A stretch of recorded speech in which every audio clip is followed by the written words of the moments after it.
peuple de Dieu, pour le temps et l'opportunité que nous avons reçue de la part de Dieu aujourd'hui. Ça fait un bout de temps que le Seigneur ne nous a pas donné grâce, mais aujourd'hui, il nous a donné l'opportunité afin que nous puissions partager ensemble avec vous. Et je veux que nous prions pour commencer ce que le Seigneur nous a mis dans le cœur. Seigneur, nous te disons merci pour le temps que tu nous as donné.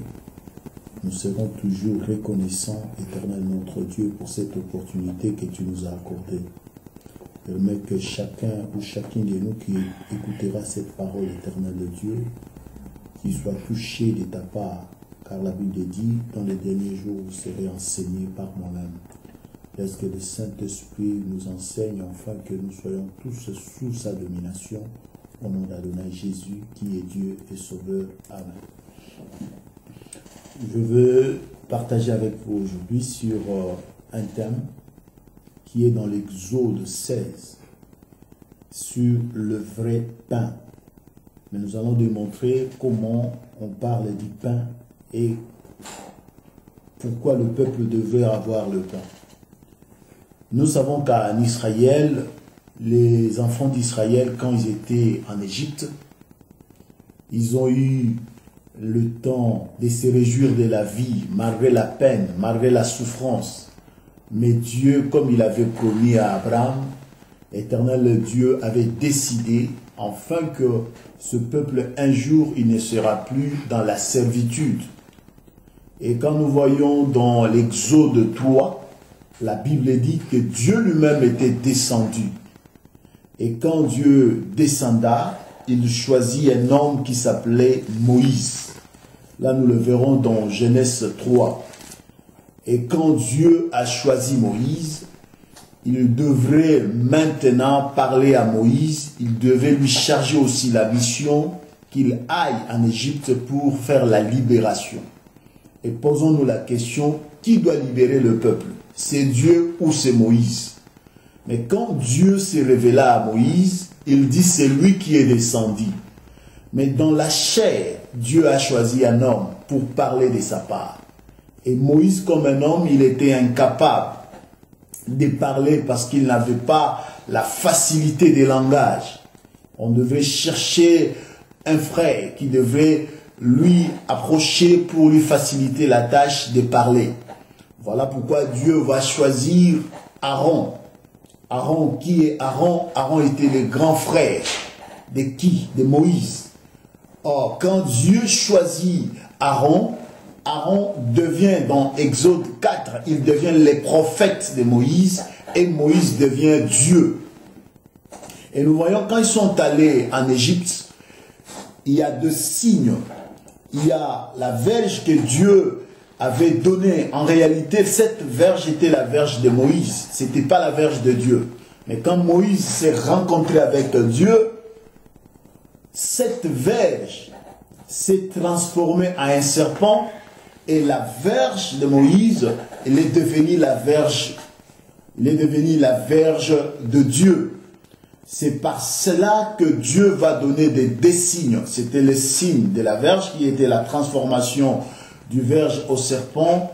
Et secondo, c'était la main de Moïse qui devait mettre dans son sein afin qu'elle devienne, sa main devienne lèpre. Et c'est par là qu'on a compris, ce sont des signes que Dieu avait donnés.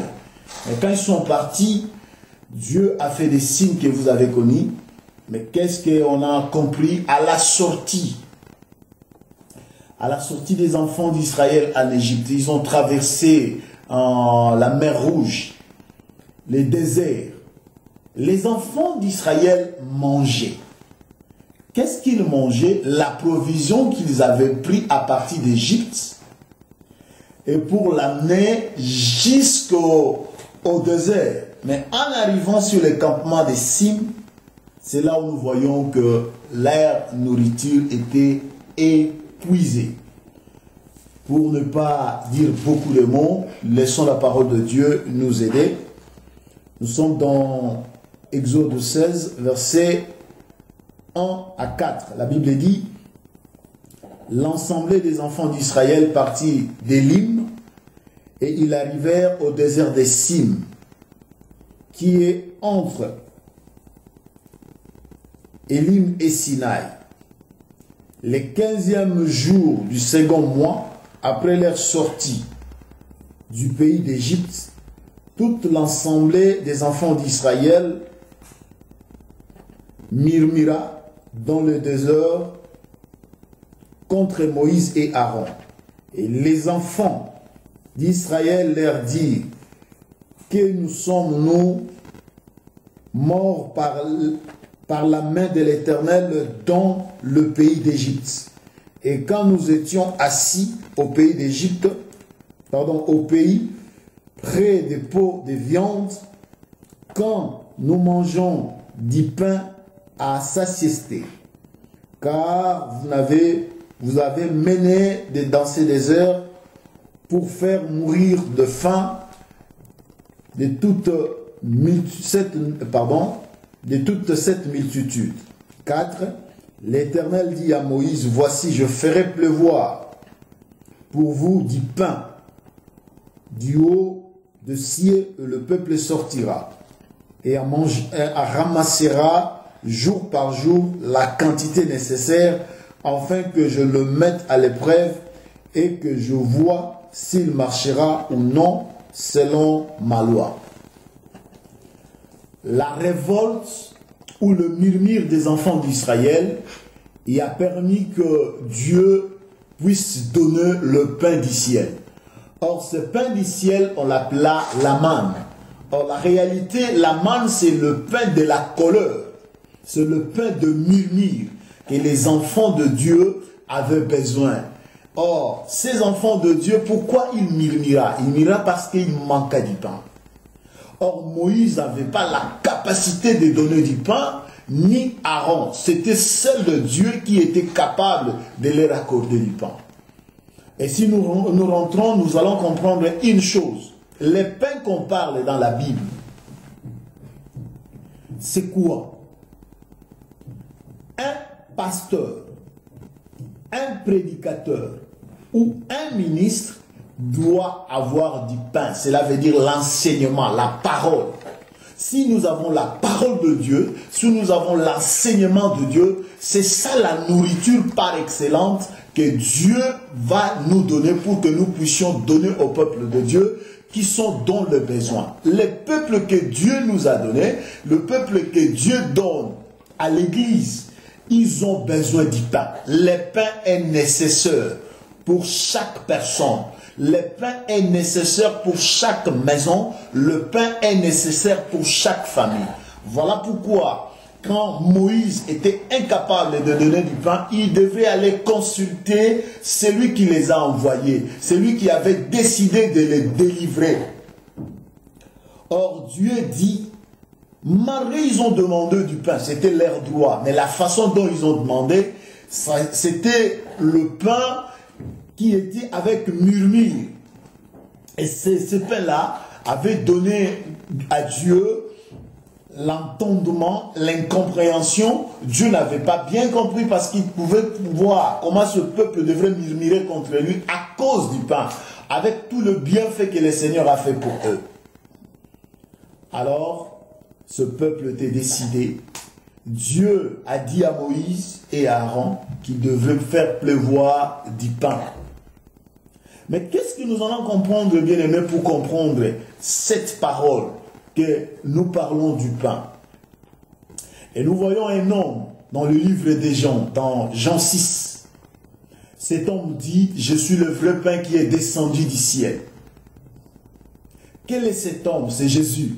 Jésus-Christ de Nazareth a dit: c'est lui, le vrai pain qui est descendu du ciel. Il dit: vos pères n'ont pas mangé le vrai pain. Le vrai pain, c'était lui. Lui qui était le pain de la grâce. Ce n'était pas le pain de la colère. Voilà, tous ceux qui ont mangé le pain, ils étaient frappés. Parce qu'il y avait de murmures.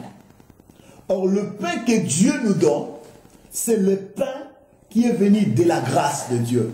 Et voilà pourquoi le Seigneur Jésus va naître dans une ville de Bethléem. Pourquoi Bethléem? Bethléem, c'est la ville du pain.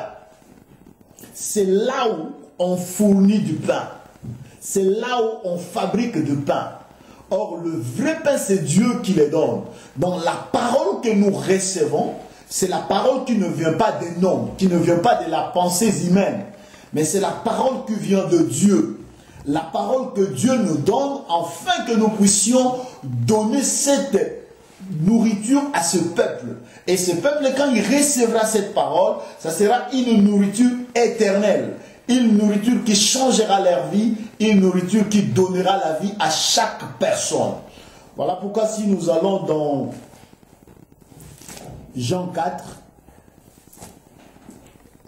le Seigneur explique, je commence par verset 31, la Bible dit, pendant ce temps, les disciples les pressaient de manger et disaient, Rabbi, mange.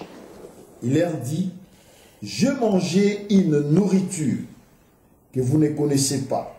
33, les disciples se disaient donc les uns aux autres, quelqu'un lui aurait-tu apporté d'autres à manger? Jésus leur dit, ma nourriture est de faire la volonté de celui qui m'a envoyé et d'accomplir son œuvre. Or, la vraie nourriture que le Seigneur avait mangée, c'était de prêcher cette femme samaritaine, afin que cette femme puisse recevoir la parole. En d'autres mots, les pains qui venaient de Jésus et qui devaient changer cette femme, afin qu'elle ne reste pas dans la vie de péché, mais que cette femme puisse changer, puisse être transformée. C'est ça la nourriture que Dieu avait mangée. C'est ça la nourriture que Jésus-Christ avait mangée et qu'elle a donnée à cette femme. Le faire l'œuvre de Dieu, c'est consommer la nourriture de Dieu, c'est consommer la nourriture que Dieu veut pour chaque personne. Laisse-moi te dire, serviteur de Dieu, nous sommes obligés de manger, nous sommes obligés de lire, nous sommes obligés de comprendre, d'écouter la parole de Dieu. C'est la seule nourriture que Dieu nous donne. Voilà pourquoi quand le vrai pain était venu, quand il a trouvé le peuple de Dieu qui était dans la famine, ils avaient faim, Jésus les a appelés. Il dit aux disciples, donnez-leur à manger. Un homme de Dieu doit être capable de donner à manger à son troupeau. Voilà pourquoi un berger, il est censé de nourrir son peuple. Il est censé de nourrir ses brebis. Il est censé de nourrir ce bœuf. Pourquoi? Parce que c'est le rôle d'un ministre de Dieu. C'est le rôle d'un pasteur. C'est le rôle d'un apôtre. C'est le rôle d'un évangéliste. C'est le rôle de tous les ministres de Dieu. Cela veut dire, c'est le rôle des Éphésiens 4 et 11. Et pourquoi nous disons cela? Quand nous remarquons dans le lieu saint et au parvis, c'est la main qui travaille. Mais dans le lieu très saint, il y a le doigt qui travaille. Cela veut dire, le doigt c'est Jésus, qui est le doigt de Dieu. Jésus-Christ est comme le doigt de l'Éternel. Il travaille 5. Mais quand il donne son travail dans le ministère, il devient 5, il devient la main. Voilà pourquoi quand nous lisons dans le livre de Hébreux 9, verset 24, la Bible dit ceci, « Car Christ n'est pas entré dans un sanctuaire fait de main d'homme, en imitant les véritables mains, il est entré dans le ciel. Même, afin que de comparaître maintenant pour nous faire face à Dieu. Et quand Christ entre, c'est dans le lieu très saint, il est le doigt. Parce que dans le lieu très saint, les souverains sacrificateurs utilisent le doigt pour faire l'aspersion. Mais dans le parvis, c'est pour sacrifier, c'est le ministre qui travaille. Là, c'est le doigt. Voilà pourquoi le ministre de Dieu ont besoin de donner à manger. Et nous savons que le véritable pain, c'est Joseph. Quand Joseph a été vendu, c'était pour préparer du pain pour Israël et pour les nations. C'est aujourd'hui que nous disons, que ce soit moi, que ce soit vous, que ce soit tout le peuple de toutes les nations, nous ne sommes pas des églises, mais nous avons une seule église. un seul qui forme un corps. Le corps, c'est Christ. Voilà pourquoi nous disons que c'est Jésus qui nous rassemble dans son corps. Parce qu'il n'y a ni juif, il n'y a ni grec. Je vais tout simplement dire au peuple de Dieu, le seul véritable pain n'est pas un homme. C'est Jésus-Christ qui est le pain. Et ça, le pain que Dieu nous donne, c'est sa parole. La parole de Dieu est le véritable pain. La parole de Dieu est le véritable pain qui change, le pain qui demeure pour toujours. Voilà pourquoi le jour qu'il a donné du pain à manger au peuple, le peuple ne les suivait pas dans Jean 6. C'était tout simplement pour écouter la parole de Dieu, mais c'était pour manger. Mais manger, c'était dans la nature. Mais Dieu a besoin de nous pour avoir la nourriture qui est spirituelle. Cette nourriture qui ne mourra jamais, mais cette nourriture qui sera éternelle. Voilà pourquoi, bien-aimé, je t'en supplie. Je ne t'interdis pas de travailler. Allez travailler pour gagner du pain, pour soigner ta femme, pour soigner tes enfants, pour soigner ton corps, pour prendre soin de ta famille. Mais n'oublie jamais une chose. Ne négligez pas la parole de Dieu. C'est celle-là qui est la parole, qui est le vrai pain, qui est le pain éternel. Si tu manges le pain que Dieu te donne, tu ne mourras pas. Sachez-le que sur la terre des humains, nous sommes que des passagers. C'est un temps. Nous sommes que des voyageurs. Mais nous avons notre destinée, c'est le ciel. Et c'est le pain, la parole de Dieu qui nous amènera voir le ciel. C'est la parole de Dieu qui nous permettra d'entrer dans le royaume de Dieu. Voilà pourquoi, bien-aimé, je t'exhorte. Mon frère, ma soeur, pasteur, évangéliste, roi, prince, président, premier ministre, tout ce que tu as là, c'est sur la terre. Mais dans le ciel, nous serons que des enfants. Et voilà pourquoi nous avons besoin que le Saint-Esprit vienne nous enseigner. Que le Saint-Esprit nous aide. Dieu a besoin de chacun et de chacune de nous pour manger ce pain et que nous ayons la vie éternelle. Que le ciel vous bénisse pour cette exhortation. Que le Dieu du ciel vous accompagne. Que ce week-end soit pour vous une bénédiction qui vient de la part de l'Éternel. Que Dieu du ciel vous bénisse au nom d'Adonai Jésus, qui est Dieu et Sauveur. Amen.